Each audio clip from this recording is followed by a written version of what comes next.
உலகமெங்கிலும் இருக்கிற hope TV நேயர்கள் அனைவருக்கும் கிறிஸ்து இயேசுவின் நல்லாமத்தினாலே அன்பின் வாழ்த்துக்களை நான் தெரிவித்துக் கொள்கிறேன். மீண்டுமாக இந்த நாளிலும் கூட study in the book of Daniel என்கிற இந்த நிகழ்ச்சிக்குள்ளாக நாங்கள் உங்களை அன்போடு வரவேற்கிறோம். நாம் தொடர்ந்து தானியேல் 11ஆம் அதிகாரத்தினுடைய ஆச்சரியமான தீர்க்க தரிசன பகுதிகளை நாம் ஆராய்ந்து படிக்கத்தக்கதாக இருக்கிறோம். தேவன் நம்மோடு கூட இருப்பாராக. இன்றைக்கி நம்மோடு கூட ஆராய்ச்சியில் கலந்து கொள்ள 3 வாலிப ஊழியர்கள் நம்மோடு கூட இருக்கிறார்கள். அவர்களை நாம் இந்த நிகழ்ச்சிக்குள்ளாக வரவேற்கலாம். அன்பான வாலிப சகோதரர்கள், உங்களை சந்திப்பதில் சந்தோஷம். கர்த்தர் உங்களோடு கூட நிச்சயமாக இதுவரைக்கும் இருந்திருக்கிறார். நீங்கள் உங்களை அறிமுகம் செய்து கொள்ளுங்கள். என்னோட பேர் செல்வன். நான் ரேடியாலஜி முடிச்சுட்டு சென்னையில் ஒர்க் பண்ணிட்டுருக்கேன். இப்போ God bless you, செல்வன். என்னுடைய பேர் எபினேசர் பால். சென்னைக்கு பதிலாக தேவனுடைய ஊழியத்தை செய்து வரேன். Welcome you. என்னுடைய பேர் வில்லியம்ஸ். நான் திண்டுக்கல் மாவட்டத்தில் தேவனுடைய ஊழியத்தை செய்து வருகிறேன். ரொம்ப சந்தோஷம் உங்களை எல்லாம் சந்திப்பதில். நான் தொடர்ந்து தானியேல் 11ஆம் அதிகாரம் 40வது வசனத்தை தான் நாம் படித்து கொண்டிருக்கிறோம். அந்த 40வது வசனத்தில் எப்படி தென் திசை ராஜா வடதிசை ராஜாவுக்கு எதிராக போனான் என்றும், மீண்டுமாக வடதிசை ராஜா எப்படி தென் திசை ராஜாவை நோக்கி வந்தான் என்பதையும் நாம் படித்து கொண்டு இருக்கிறோம். நாம் இப்பொழுதும் அந்த வசனத்தை மீண்டும் ஒரு முறை நாம் வாசிக்கலாம். அதில் வேறு என்னெல்லாம் சம்பந்தப்பட்டிருக்கிறது என்று பாருங்கள். முடிவு காலத்திலோ வென்றால் தென் திசை ராஜா அவனோடு முட்டுக்கு நிற்பான். வடதிசை ராஜாவும் ரதங்களோடும் குதிரை வீரர்களோடும் அநேக கப்பல்களோடும் சூறை காற்று போல் அவனுக்கு விரோதமாய் வருவான். அவன் தேசங்களுக்குள் பிரவேசித்து அவைகளை பிரகாவித்து கடந்து போவான். இங்கே என்ன வாசிக்கிறோம் அப்படின்னு சொன்னால், அவன் ரதங்களோடும் குதிரை வீரர்களோடும் வருவான். அது மாத்திரமல்ல, அவன் கப்பல்களோடும் வருவான் என்று நாம் பார்க்குறோம். அவன் வருகை சூறை காற்றை போல இருக்கும் என்று நாம் பார்க்கிறோம். இந்த கம்யூனிசத்தினுடைய வீழ்ச்சியை தான் நாம் இங்கே பார்த்தோம் போன வகுப்பில். அதனுடைய தொடர்ச்சியாக நாம் இந்த கப்பல்கள் என்பது எதை குறிக்கிறது என்பதை நாம் பார்க்கலாம். வேதாகமத்தில் கப்பல்கள் என்று சொல்லுகிற பொழுது அது என்னென்ன விஷயங்கள் எல்லாம் பற்றி பேசுகிறது. 107வது சங்கீதத்தில் 23வது வசனத்தில் நாம் அதை வாசிப்போமானால், கப்பல் ஏறி கடல் யாத்திரை பண்ணி திரளான தண்ணீர்களிலே தொழில் செய்கிறார்கள். சரி, இங்கே என்ன பார்க்குறோம்? கப்பல் தொழில் செய்வதற்கான ஒரு வியாபார ஒரு ஊடகமாக அது இருக்கிறது. கப்பல் வியாபாரத்தை குறிக்கக்கூடிய ஒரு விஷயமாக நம்ம அங்கே பார்க்க முடியும். நீதிமொழிகள் 31வது அதிகாரம் 14வது வசனத்தை நம்ம வாசிக்கலாம். கப்பல் என்பது வேறு என்ன அடையாளப்படுத்துகிறது என்று. அவள் வியாபார கப்பல்களைப் போல இருக்கிறாள், தூரத்தில் இருந்து தன் ஆகாரத்தை கொண்டு வருகிறாள். குடும்பத்தில் இருக்கக்கூடிய மனைவியை குறித்து, ஒரு ஸ்திரீயை குறித்து இந்த வசனம் பேசுகிறது. எப்படியா? அவள் வியாபார கப்பலை போல. அந்த நாட்களிலே கப்பல் எதற்கு பயன்பட்டிருக்கிறது? வியாபாரத்திற்கு. வியாபாரம். வெளிப்படுத்தின விசேஷம் 18ஆம் அதிகாரம் 17வது வசனத்தை நம்ம வாசிக்கலாம். மாலுமிகள் யாவரும் கப்பல்களில் யாத்திரை பண்ணுகிறார்கள். யாவரும் கப்பலாட்களும் சமுத்திரத்திலே தொழில் செய்கிற யாவரும் தூரத்திலே நின்று. தொழில், வியாபாரம், இதை சுற்றினது தான் கப்பல் அடையாளப்படுத்துகிறது. ஆகவே இவன் வரும்பொழுது குதிரை வீரர்களோடும் ரதங்களோடும் வந்தான் அப்படின்னு சொன்னால் இராணுவ சேனையோடு வந்தான். இரண்டாவது, அவன் வியாபார பாதிப்பை ஏற்படுத்தினான். வியாபாரத்திலும் அல்லது பொருளாதாரத்தில் ஒரு மிகப்பெரிய பாதிப்பை கம்யூனிசத்திற்கு ஏற்படுத்தினான். அந்த நாட்களில் 1989 அந்த ஆண்டுகளுக்கு பிற்பாடு நீங்கள் அதனுடைய அநேக ஊடகங்களினுடைய செய்திகளை நீங்கள் பார்த்தீங்க அப்படின்னு சொன்னால், அவ்வளவு வலிமையாக இருந்த கம்யூனிச தேசங்களில் அடிப்படை தேவைகள் கிடைக்காமல் ஜனங்கள் கஷ்டப்பட்டாங்களாம். என்ன சொல்கிறாங்கன்னா, சோப்பு கூட கிடைக்காதான். இன்னும் என்ன சொல்கிறாங்க, டாய்லெட் பேப்பர்ஸ் கிடைக்காதான் அவங்களுக்கு. பொருளாதார நெருக்கடி அவங்களுக்கு ஏற்பட்டது. வியாபாரங்கள் முடக்கப்பட்டது. அவங்களுடைய பொருளாதாரம் ஒரு முடக்கத்திற்கு வந்தது. இப்படி பல பாதிப்புகளை அந்த நாட்களில் அது என்ன செய்தது? சந்தித்தது. அன்றாட தேவைகள் அவர்களுக்கு கிடைக்கவில்லை. அநேகர் பசியினால் என்ன செய்தார்களாம்? அவதிப்பட்டதாக சொல்லப்படுகிறது. தேர் ஸ்டேபிள் நீட்ஸ், அடிப்படை தேவை அவங்களுக்கு என்ன செய்யலை? கிடைக்காத அளவிற்கான பொருளாதார நெருக்கடி அவங்களுக்கு வந்ததாக வாசிக்கிறோம். அடுத்ததாக அவன் சூறைக்காற்றைப் போல வருவான் என்று சொல்லப்படுகிறது. சூறைக்காற்று. நீதிமொழிகள் 1வது அதிகாரம் 27வது வசனத்தை நாம் வாசிக்கலாம். நீதிமொழிகள் 1:27. நீங்கள் பயப்படும் காரியம் புசல் போல் வரும்போது, ஆபத்து சூறாவளி போல் உங்களுக்கு நேரிடும்போது, நெருக்கமும் இடுக்கணும் உங்கள் மேல் வரும்போது அகாடம் பணிவேன். நெருக்கம், இடுக்கம் அது எப்படி வருமா? சூறாவளியை போல வரும். இந்த வார்த்தையை புரிஞ்சுக்கணும். ஏன் சூறாவளிங்கிற வார்த்தையை நம்ம பயன்படுத்துகிறோம் அப்படிங்கிறத நம்ம பார்க்க போகிறோம். எரேமியா 23ஆம் அதிகாரம் 19வது வசனம்.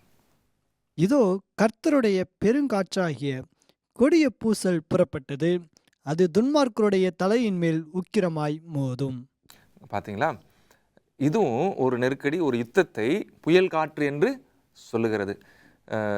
புயல் காற்று அல்லது சூறாவளி, இந்த காரியங்கள், அப்புறம் பொருளாதாரம், வியாபாரம், அந்த காரியங்கள், குதிரை வீரர்கள், ரதங்கள், இந்த விஷயங்கள் எல்லாம் அந்த நாட்களில் கம்யூனிசம் விழுந்து போன நேரத்தில் யுஎஸ்எஸ்ஆரினுடைய வீழ்ச்சியில் இதெல்லாம் ஏற்பட்ட பாதிப்புகள். அதில் ஒன்று இது சூறாவளி, புயல் காற்று. டிசம்பர் 25, 1989வது வருஷத்தில் ஒரு பத்திரிகையில் ஒரு செய்தியுடைய தலைப்பு என்னவாக இருந்தது என்றால், அந்த காலங்கள் டேஸ் ஆஃப் வேர்ல்விண்ட் அப்படின்னு போட்டிருந்தாங்களாம். அதாவது சூறை காற்று போன்ற நாட்கள். அதனுடைய கம்யூனிசத்தினுடைய வீழ்ச்சி எது, அதே வார்த்தை எது பயன்படுத்துது? வேதாகமும் பயன்படுத்துது. ஸோ எக்ஸாக்டாக அந்த வார்த்தை ஊடகமும் பயன்படுத்துகிறது என்றால் அது மிக துல்லியமாக வேதவசனம் நிறைவேறுகிறது நம்ம அங்கே பார்க்க முடியும். அதே மாதிரி ஏற்கனவே நான் அதை உங்களை சொல்லியிருப்பேன். Corpus bow to the Roman legends. அதாவது ரோம சேனையினிடத்தில் கார்பச்சேவ் அடிபணிந்தான். அதே வார்த்தை தான். எங்கே உள்ள வார்த்தை? வேதாகம் சொல்லுகிறது தான். ரதங்களும் குதிரை வீரர்களும் சொல்லும்போது, அப்போது வேதாகமும் சரித்திரமும் தீர்க்க தரிசனமும் சரித்திரமும் ஒன்றாக இணைந்து போகிறத நம்ம என்ன செய்ய முடியும்? இங்கே பார்க்க முடிகிறது. அந்த வசனம் அதோடு கூட நிற்கலை. சரிங்களா? சூறாவளி போல வருவான். அப்புறமா என்ன சொல்லுகிறது? தானியேல் 11ஆம் அதிகாரத்தில் 40வது வசனம், 11:40, அவன் அநேக தேசங்களை கடந்து போவான், அநேக தேசங்களில் பிரவேசித்து அதை அவன் கடந்து போவான் என்று நாம் வாசிக்க முடியும். இதனுடைய விளைவு அநேக நாடுகள், கம்யூனிச நாடுகள் இவருடைய கட்டுப்பாட்டிற்குள்ளே வந்தது. கத்தோலிக்கர்களாக மாறினாங்கன்னு சொல்லி நம்ம பார்த்தோம். ஜான் பாலினுடைய சொந்த ஊர் போலாண்டு. போலாண்டு கம்யூனிசத்தின் நாடாக இருந்தது. ஜான் பாலுடைய தேசமே கம்யூனிச நாடாக இருந்தது. இந்த வீழ்ச்சிக்கு பிற்பாடு அந்த போலாண்டில் இருந்த 90% பேர் கத்தோலிக்கர்களாக என்ன செய்தாங்களாம்? மாறினாங்களாம். இல்லை, இது அவருக்கு கிடைத்த ஒரு வெற்றியாக கருதப்படுகிறது. அது மாத்திரமல்ல, அங்கே போலாண்டினுடைய தலைவர், அதிபர், அவரிட மினிஸ்டர், அதாவது இந்த பிரைம் மினிஸ்டர்கிட்ட கேட்குறாங்க, நீங்கள் சம உடைமைவாதியா, ஆர் யூ எ சோஷியலிஸ்ட்னு கேட்குறாங்க. அதுக்கு அவர் என்ன பதில் சொல்கிறாருன்னு சொன்னால், இந்த நிகழ்வுக்கு அப்புறமா நான் ஐஎம் எ கேத்தலிக் அப்படின்றார். சரிங்களா? ஆனால் அதுக்கு முன்னாடி அவர் யார்? சோஷியலிஸ்ட்டு. இப்போ என்ன சொல்கிறாரு? I'm not a socialist, I'm a Catholic அப்படின்னு அவர் சொல்கிறத நம்ம சரித்திரத்தில் பார்க்க முடியும். ஆகவே இது ஒரு மிகப்பெரிய தாக்கத்தையும் பாதிப்பையும் அது ஏற்படுத்திற்று. அநேகர் உக்ரைனாக இருக்கட்டும், இன்னும் பல நாடுகளில் இருக்கக்கூடிய ஆர்த்தடாக்ஸ் கம்யூனிஸ்ட், சரிங்களா, ஆர்த்தடாக்ஸ் கேத்தலிக் என்ன செய்கிறாங்களாம்? மாறினாங்களாம். ஆர்த்தடாக்ஸ் கேத்தலிக்கினுடைய கத்தோலிக்கத்தினுடைய திருச்சபைகளில் அவங்க போய் சேர்ந்தாங்க என்று சொல்லப்படுகிறது. ஆகவே இதனுடைய பாதிப்பை நம்ம புரிந்து கொள்ள முடிகிறது. ஸோ இது இரண்டாவது தீர்க்க தரிசன நிகழ்வு இந்த வரிசையில். முதல் தீர்க்க தரிசன நிகழ்வு என்ன? தென் திசை ராஜா வடதிசை ராஜாவை தாக்குகிறான். இப்போ பதிலுக்கு இரண்டாவது நிகழ்வு, வடதிசை ராஜா தென் திசை ராஜாவை பாதித்திருக்கிறான். ஸோ இந்த இடத்துல ஏற்பட்ட காயம் சொஸ்தமடைய தொடங்கி இருக்கிறது. சரிங்களா? இப்போ நம்ம மூன்றாவது நிகழ்வுக்குள்ளாக போகலாம். மூன்றாவது தீர்க்கதரிசன நிகழ்வு தானியேல் 11ஆம் அதிகாரம் 41வது வசனத்தை நம்ம வாசிக்கலாம். அவன் சிங்காரமான தேசத்திலும் வருவான். அப்பொழுது அநேக தேசங்கள் கவிழ்க்கப்படும். ஆனாலும் ஏதோம், மோவாப், அம்மோன் புத்திரரில் பிரதானமானவர்களும் அவன் கைக்கு தப்பிப் போவார்கள். சரி, அவன் என்று சொல்லுகிறது யார் தான்? வட திசை ராஜா. வட திசை ராஜா இவன் எங்க போறான்? இந்த வசனத்துல வாசிக்கிறோம், சிங்காரமான தேசம். சிங்காரமான தேசம். சரி, இது எத்தனாவது தீர்க்கதரிசன நிகழ்வு? மூன்றாவது தீர்க்கதரிசன நிகழ்வு. வடதிசை ராஜா சிங்காரமான தேசத்திற்கும் போவான் அப்படிங்கிற ஒரு வார்த்தையை நம்ம பார்க்குறோம். நான் உங்களுக்கு ஏற்கனவே சொன்ன விஷயங்களை ஞாபகம் வச்சுருக்கிறீங்களா? எப்பெல்லாம் வடதிசை ராஜா தென் திசைக்கு வர்றானோ அப்பெல்லாம் அவன் ஒரு வழியாக வந்து தான் ஆகணும். இஸ்ரவேல் தேசத்தை கடந்து இஸ்ரவேலின் வழியாகத்தான் வரணும். இன்னொன்னையும் புரிஞ்சுக்கோங்க, எப்போல்லாம் தென் திசை ராஜா வடதிசை நோக்கி போகிறானோ அப்போவும் அவன் எதை தாண்டி தான் போகணும்? இஸ்ரவேலை தாண்டி தான். அப்படி போனானா? தென் திசை ராஜா வடதிசை தேசத்துக்கு போகும்போது அவன் என்ன பாதிப்பை ஏற்படுத்திட்டு வடதிசை ராஜாவை பாதிச்சான்? வடதிசை ராஜாவை கைது பண்ணுறதுக்கு முன்னாடி அவன் ஒரு விஷயத்தை தொட்டாங்க. பிரான்ஸ் வடதேச ராஜாவாகிய போப்பை கைது பண்ணுறதுக்கு முன்னாடி அந்த பிரான்ஸ் ஒரு விஷயத்தை தொட்டுச்சு. எதை? வேதாகமத்தை. வேதாகமத்தை, கர்த்தருடைய உண்மையான ஜனங்களை தொட்டு தான் அவன் போனான். விஷயம் புரிஞ்சுக்க முடியாதுங்களா? ரொம்ப அழகாக ஆண்டவர் இதில் வச்சிருக்கிறார். அப்போது அதே போல தான் வடதிசை ராஜா தென் திசை ராஜாவை பாதிக்க வேண்டுமானால் அவன் எந்த வழியாக எதை கடந்து போயிருக்கணும்? அவன் சிங்காரமான தேசத்தின் வழியாக அவன் என்ன செய்யணும்? போகணும். இங்கே நம்ம என்ன பார்க்குறோம் அப்படின்னு சொன்னால், அவன் சிங்காரமான தேசத்துக்கும் அவன் வருவான். என்ன செய்யணும்? வந்தால் என்ன பண்ணுவான் அப்படிங்கிறத நம்ம பார்க்குறதுக்கு முன்னாடி இந்த சிங்காரமான தேசம் என்றால் என்ன என்று நம்ம பார்க்கணும். சரிங்களா? சிங்காரமான தேசம் நம்ம இதில், அதாவது தானியேல் 11ஆம் அதிகாரம் 16வது வசனத்தை நாம் வாசிப்போமே. ஒரு முறை அதை வாசித்துடலாம். தானியேல் 11:16. ஆகையால் அவனுக்கு விரோதமாக வருகிறவன் தன் இஷ்டப்படி செய்வான். அவனுக்கு முன்பாக நிலை நிற்பவன் ஒருவனும் இல்லை. அவன் சிங்காரமான தேசத்தில் தங்குவான். எல்லாம் அவன் கைவசமாகும். இந்த வசனம் யாரை குறிக்கிறது அப்படின்னு சொன்னால், இதுக்கு முன்னாக இருந்த எந்த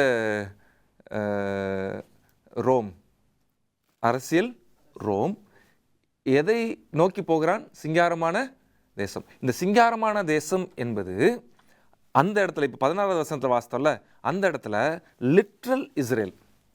அங்கே இருக்கிற சிங்காரமான தேசம் இது லிட்ரல் இஸ்ரேல். அப்போ இங்கே வரக்கூடிய 41வது வசனத்தில் வரக்கூடிய சிங்காரமான தேசம் என்ன இஸ்ரேவேலாக இருக்கும்? Very good. புரிஞ்சிக்க முடியுதுங்களா? எல்லாமே ஒரு டிரான்சிஷன் நடந்திருக்கிறத நம்ம பார்க்குறோம்ல. அப்போ இங்கேயே இந்த சிங்காரமான தேசம் தேவனுடைய சபை. சரிங்களா? Spiritual Israel. மத்தேயு 21வது அதிகாரத்தை நம்ம வாசிக்கலாம். 21வது அதிகாரம் 43வது வசனம். ஆகையால் தேவனுடைய ராஜ்யம் உங்களிடத்திலிருந்து நீக்கப்பட்டு அதற்கேற்ற கனிகளை தருகிற ஜனங்களுக்கு கொடுக்கப்படும். இஸ்ரவேலை பார்த்து ஆண்டவர் சொல்லுகிறார், உங்களுக்கான வாய்ப்பு நீக்கப்பட்டு அது யாருக்கு கொடுக்கப்படும்? கனி தருகிற வேறே ஒரு ஜனத்திற்கு கொடுக்கப்படும். இஸ்ரவேல் தேவனால் தெரிந்து கொள்ளப்பட்ட ஒரு ஜனமாக இருந்தது அவருடைய ஊழியத்தை செய்வதற்கு. ரட்சிப்பு என்பது எல்லாருக்கும் பொதுவானது. ஆனால் இஸ்ரவேலை கொண்டு ஜனங்களை ரட்சித்து வந்தார். ஆனால் இப்பொழுதோ கிறிஸ்துவுக்கு பின்னாக அது இன்னொரு ஜனத்திற்கு கொடுக்கப்படுகிறது, புறஜாதியாருக்கு கொடுக்கப்படுகிறது அப்படின்னு சொன்ன, அதாவது மாம்சத்தின்படி இஸ்ரவேலர்கள் அல்லாதவர்களுக்கு இஸ்ரவேல் என்கிற ஒரு அந்தஸ்தை கொடுக்கிறார் ஆண்டவர். அதுதான் நம்ம வாசிக்கிறோம். அதுதான் உலகம் முழுவதிலும் இருக்கக்கூடிய கிறிஸ்தவ மார்க்கம். ஸோ கிறிஸ்தவ மார்க்கம் என்பது தேவனுடைய வார்த்தைகளை உண்மையாக கைக்கொண்டு நடக்கக்கூடிய தேவனுடைய சபை. சரிங்களா? அதற்குத்தான் ஆண்டவர் அந்த ஒரு வாய்ப்பை கொடுத்தார். கிறிஸ்துவுக்கு பின்னாக கிட்டத்தட்ட கடந்த 2000 ஆண்டுகளில் கிறிஸ்தவ திருச்சபை தான் அவருடைய காணி ஆட்சியாக இருந்தது. ஆனால் பல நிலைகளில் அது உபத்திரவத்தை கடந்து வந்தது. நம்ம புரிஞ்சுக்கணும், கத்தோலிக்கம் ஒருபோதும் கிறிஸ்தவ திருச்சபை அல்ல. சரிங்களா? அது எப்பொழுதுமே உண்மையான திருச்சபைக்கு எதிராளியாகவே தான் இருந்தது. அது எப்பயுமே ஞாபகம் வச்சுக்கோங்க. சரிங்களா? வெளிப்படுத்தல் 12 நம்ம வாசிக்கிறோம், ஸ்திரீயானவள் வனாந்தரத்திற்கு ஓடி போனாள். அப்போ இங்கே இருந்தது யாரு? வெளியே கத்தோலிக்கம் இருந்தது. உள்ளே போன வனாந்தரத்தின் திருச்சபை எது அப்படின்னு சொன்ன உண்மையான கர்த்தருடைய ஜனம். அப்படிப்பட்ட கர்த்தருடைய ஜனம் ஆங்காங்கே ஒவ்வொரு காலகட்டத்திலும் ரகசியமாக இருந்து வந்தாங்க. ஆனால் சீர்திருத்தத்திற்கு பிற்பாடு புராட்டஸ்டன்ட் திருச்சபை உருவான பொழுது மறைந்திருந்த சத்தியங்களெல்லாம் வெளியே வர துவங்கிற்று. ஆனால் நாள் போக்கில் அந்த புராட்டஸ்டன்ட்டும் என்ன செய்தது? விழுந்தது. ஸோ அதுக்குள்ளே இருந்த ஆண்டவர் மற்றொரு திருச்சபையை வெளியே புராட்டஸ்டன்ட்லேருந்து வெளியில் கொண்டு வரார், வெளியே எடுத்துகிட்டு வர்றார். இதுதான் வனாந்தரத்தில் இருந்த சபைக்கு ஒப்பான ஒரு சபையாக ஆண்டவர் ஏற்படுத்தினார். நம்ம நிறைய வசனங்களை நம்ம வாசிக்க முடியும். மல்கியா 3ஆம் அதிகாரம் 12வது வசனத்தை வாசிங்க. மல்கியா 3ஆம் அதிகாரத்தில் 12வது வசனம். அப்பொழுது எல்லா ஜாதிகளும் உங்களை பாக்கியவான்கள் என்பார்கள், எல்லா தேசம் விரும்பப்படத்தக்கதாயிருக்கும் என்று சேனைகளின் கர்த்தர் சொல்லுகிறார். இது எந்த இதை குறித்து பேசுகிறார் அப்படின்னு சொன்னால், கர்த்தருடைய திருச்சபை எல்லாராலும் விரும்பப்படத்தக்க ஒரு சபையாக இருக்கும் என்று சொல்ல, க்ளோரியஸ் லேண்ட். சரிங்களா? இதை நம்ம வாசித்தோம் அப்படின்னு சொன்னால், விரும்பப்படத்தக்க டிசைரபிள் லேண்ட். இது சிங்காரமான தேசம். அதே மாதிரி க்ளோரியஸ் லேண்ட், விரும்பப்படத்தக்க தேசமாக கர்த்தருடைய சபை இருக்கும் என்று வேதம் சொல்லுகிறத நம்ம பார்க்க முடியும். 1 பேதுரு 2ஆம் அதிகாரம் 9வது வசனம். 1 பேதுரு 2ஆம் அதிகாரம் 9வது வசனம். நீங்களோ உங்களை அந்தகாரத்தினின்று தம்முடைய ஆச்சரியமான ஒளிநிடத்திற்கு வரவழைத்தவருடைய புண்ணியங்களை அறிவிக்கும்படிக்கு தெரிந்து கொள்ளப்பட்ட சந்ததியாயும் ராஜரிகமான ஆசாரிய கூட்டமாயும் பரிசுத்த ஜாதியாயும் அவருக்கு சொந்தமான ஜனமாயும் இருக்கிறீர்கள். பாருங்களேன், யார் தான் ஆசாரிய கூட்டம்? இஸ்ரவேல் தான். ஆனால் இப்போ பேதுரு என்ன சொல்கிறாரு? புறஜாதியில் எல்லாரும் இணைந்திருக்கிற அந்த சபை, மற்ற தேசங்களில் இருக்கக்கூடிய கர்த்தருடைய சபையை பார்த்து, நீங்கள் ஆசாரிய கூட்டமாயும் தெரிந்து கொள்ளப்பட்ட ராஜரீக ஆசாரிய கூட்டம் என்று அவர்களுக்கு அங்கே ஒரு தலைப்பு கொடுக்கறத நம்ம பார்க்க முடியும். அப்போது ஆண்டவருடைய சபை தான் சிங்காரமான தேசம். சரிங்களா? இது நம்ம நிறைய இடங்களில் பார்க்க முடியும்.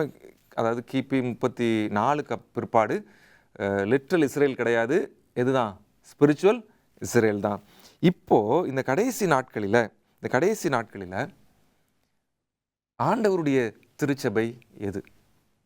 ஆண்டவருடைய திருச்சபை எது? இது எப்படி இருக்குன்னா, உலகளாவியதாக இருக்கும். வெளிப்படுத்தல் 12ஆம் அதிகாரத்துக்கு நீங்கள் போனீங்க அப்படின்னு சொன்னால், கர்த்தருடைய திருச்சபை குறித்ததான ஒரு அடையாளம் இருக்கிறது. 12ஆம் அதிகாரம் 17வது வசனத்தை நம்ம வாசிக்கும்போது அங்கே சொல்கிறாரு, அந்த ஸ்திரீயானவள் வனாந்தரத்துக்கு போயிட்டா. இப்போது வெள்ளம் கொண்டு போகும்படி ஸ்திரீயை நோக்கி வலுசற்பம் வெள்ளத்தை அனுப்பிற்று. ஆனால் வலுசற்பம் அந்த ஸ்திரீயானவள் உதவியாக பூமி என்ன செய்ததாம்? தன் வாயை பிளந்து வெள்ளத்தை விழுங்கிற்று. அப்பொழுது வலுசற்பமானது ஸ்திரீயின் மேல் மிகுந்த கோபம் கொண்டு தேவனுடைய கற்பனையிலும் இயேசு கிறிஸ்து மேலுள்ள விசுவாசத்தையும் காத்து கொள்ளுகிற ஒரு சபை. அது மாத்திரமல்ல, இயேசு கிறிஸ்துவை குறித்த சாட்சியை உடைய ஒரு சபை என்று சொல்லுகிறது. 2 விஷயம் சொல்லுதுங்க. தேவனுடைய கற்பனைகள் இருக்கும், இயேசு கிறிஸ்துவை குறித்த சாட்சி அந்த சபையில் இருக்கும். வனாந்தரத்துக்கு போன சபை தான், ஒளிந்து மறைந்து இருந்தது. அது அமெரிக்காவுக்கு போனது தான். ஆனால் அது திரும்ப சாத்தான் கோவப்படுறவளுக்கு அந்த சபை எப்படி மாறுதுன்னு சொன்னால், தேவனுடைய பிரமாணத்தை கையில் எடுக்கிற பொழுது, இயேசு கிறிஸ்துவை குறித்த சாட்சி அந்த சபையில் இருக்கும் பொழுது சாத்தானுக்கு கோபம் வருகிறது. அதுதான் கடைசி யுத்தம் தேவனுடைய சபையின் மீது சாத்தான் தொடுக்க போகிறான். அப்படி ஒரு சபை இந்த காலத்தில் வரணும். எந்த காலத்தில்னா 1990க்கு அப்புறம் வரணும், இருந்திருக்கணும். ஆனால் அப்படின்னா அதுக்கப்புறம் இந்த சபைக்கு வரக்கூடிய உபத்திரவத்தை நம்ம பார்க்க முடியுது. ஏன்னா இப்போ அது வரைக்கும் தானே நம்ம பார்த்தோம். ஸோ நல்லா புரிஞ்சுக்கோங்க, அப்படி ஒரு சபை இருக்கும் என்று சொன்னால், வெளிப்படுத்தல் 14:12 நம்ம வாசிக்கிறோம், தேவனுடைய கற்பனையிலும் இயேசு கிறிஸ்துவின் மேல் உள்ள விசுவாசத்தையும் காத்து கொள்ளுகிறவர்களாகிய பரிசுத்தவான்களுடைய பொறுமை அதிலே விளங்கும்.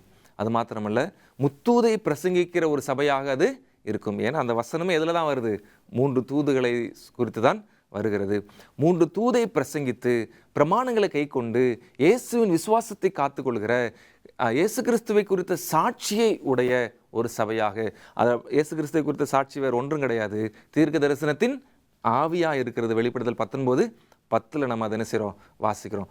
அப்போ அந்த சபையில் ஒரு மெய்யான தீர்க்கதரிசி இருக்கணும், 10 பிரமாணத்தை கை கொள்ளுகிற சபையாக இருக்கணும், இயேசு கிறிஸ்துவின் மேலே விசுவாசத்தை காத்து கொள்ளுகிற ஒரு சபையாக இருக்க வேண்டும், முத்தூதை பிரசங்கிக்கிற ஒரு சபையாக இருக்க வேண்டும், குணத்தில் கிறிஸ்துவை பிரதிபலிக்கிற ஒரு சபையாக இருக்க வேண்டும், கிறிஸ்துவனுடைய நீதியை அணிந்திருக்கிற ஒரு சபையாக இருக்க வேண்டும். ஆண்டவர் அப்படிப்பட்ட ஒரு சபையை ஆண்டவர் கடைசி நாட்களில் எழுப்பினார். அதை குறித்து நாம் இந்த 12ஆம் அதிகாரத்தை படிக்கும்போது நம்ம படிக்க போகிறோம். ஆனால் அந்த சபை அதுதான் சிங்காரமான தேசம். இப்போது வடதேசத்து ராஜா எங்கேயும் வருவான், சிங்காரமான தேசத்திலும் வருவான். என்ன செய்ய போகிறான் வந்து சிங்காரமான தேசத்தில்? அநேகர், அந்த வசனம் எப்படி முடியுதுன்னு பாருங்களேன். அதாவது 11:41 வசனம் தொடர்ந்து வாசிங்க. அவன் சிங்காரமான தேசத்திலும் வருவான், அவன் சிங்காரமான தேசத்திலும் வருவான். அப்பொழுது அநேக தேசங்கள் கவிழ்க்கப்படும். ஆனாலும் ஏதோம், மோபாப், அம்மோன் புத்திரரில் பிரதானமானவர்களும் அவன் கைக்கு தப்பி போவார்கள். பாருங்க, இந்த வசனத்தில் என்ன சொல்றாரு? சிங்காரமான தேசத்திலும் வருவான். இது 3வது நிகழ்வு. 4வது நிகழ்வு, அவன் வர்றதுனால அநேக தேசங்கள் கவிழ்க்கப்படும்னு சொல்றாரு. இப்போது அந்த பாப்பு ரோம மார்க்கம் சிங்காரமான தேசத்துக்குள்ளே, அதாவது உள்ளே வந்தானா அப்படின்னு பார்த்தோன்னே, இன்றைக்கி அப்படிப்பட்ட ஒரு திருச்சபை எது என்று நம்ம கண்டுபிடிக்கணும். அந்த திருச்சபை செவன்த் டே அட்வென்டிஸ்ட் திருச்சபை. என்ன திருச்சபை?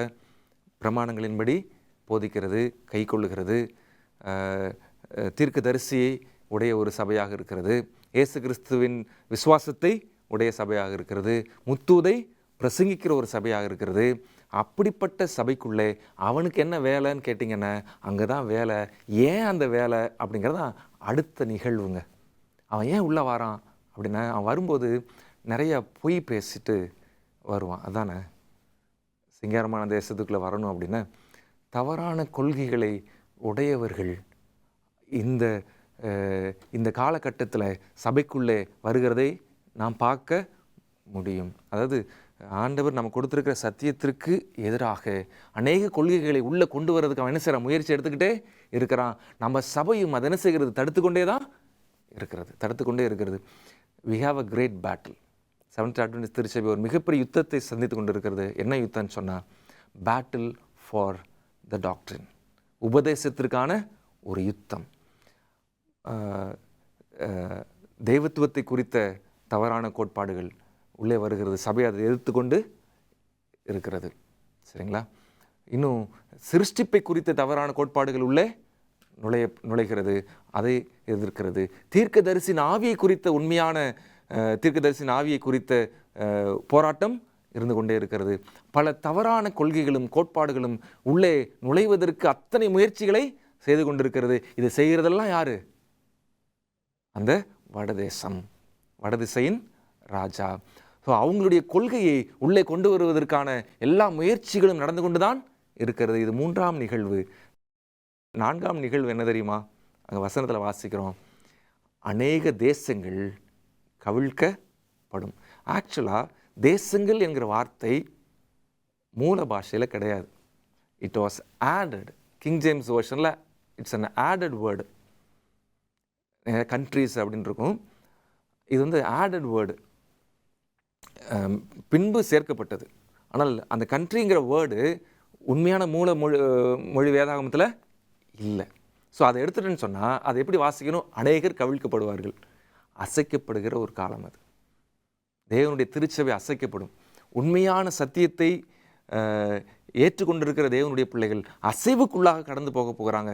மிகப்பெரிய அசைவு எது நிமித்தம் வரும்னு சொன்னால் சத்தியத்து நிமித்தம் வரும். நம்ம வாலிப நாட்களில் எந்த சத்தியங்களெல்லாம் நம்ம தாக்குகிறது என்பதை நம்ம பார்க்கணும். எந்த அசத்தியங்களெல்லாம் தாக்குகிறது என்று பார்க்கணும். அந்த அசத்தியங்கள் நம்ம தாக்குகிற பொழுது வெகு ஜாக்கிரதையாக இருக்கணும். ஏன்னு சொன்னால் நாம் அசைக்கப்பட்டு சபையை விட்டு வெளியே போகிறதற்கு, கவிழ்க்கப்படுகிறதற்கு ஒரு வாய்ப்பு இருக்கிறது. ரொம்ப கேர்ஃபுல்லாக இருக்கணும். அப்படி எதுக்கு அப்புறம் நடக்கணும் அப்படின்னு சொன்னால் mid-1900s நடக்கணும். அப்படி தானே இந்த தீர்க்கதரிசனத்தின்படி 1900 அந்த ஆண்டுகளில் இது நடக்க வேண்டும். இப்பொழுது நாம் இந்த அசைக்கப்படுகிற காலத்தில் இருந்து கொண்டு இருக்கிறோம். நீங்கள் உங்களுடைய அறிந்த விசுவாசத்தில் நினச்சி நிற்கிறீங்களா? இல்லைன்னா காற்று பறக்கடிக்கிற பதரை போல பறந்து போக ஆயத்தமாக இருக்கிறீங்களா? இதை நாம் யோசித்து பார்க்கலாம். அன்பான தேவனுடைய பிள்ளைகளை, தேவனுடைய சத்தியங்கள் என்ன சொல்லுகிறது, அவருடைய வார்த்தைகள் என்ன சொல்லுகிறது, வேதம் என்ன போதித்திருக்கிறது, உண்மையான சத்தியத்தை பிடித்து கொண்டு என்ன காற்று நம்மை வீசினாலும் அதை எதிர்த்து போராடி ஜெயிப்பதற்குரிய வலிமையோடு நாம் கடந்து போக தேவ பலத்திற்காக நாம் காத்திருக்கலாம். அசைக்கப்படுகிற பொழுது விழுந்து விட வேண்டாம், கவிழ்க்கப்பட்டு விட வேண்டாம். மீண்டுமாக அடுத்த நிகழ்ச்சியில் உங்களை நாங்கள் சந்திக்கிறோம். அதுவரையிலும் தேவ கிருபை உங்களோடும் இருப்பதாக. ஆமென்.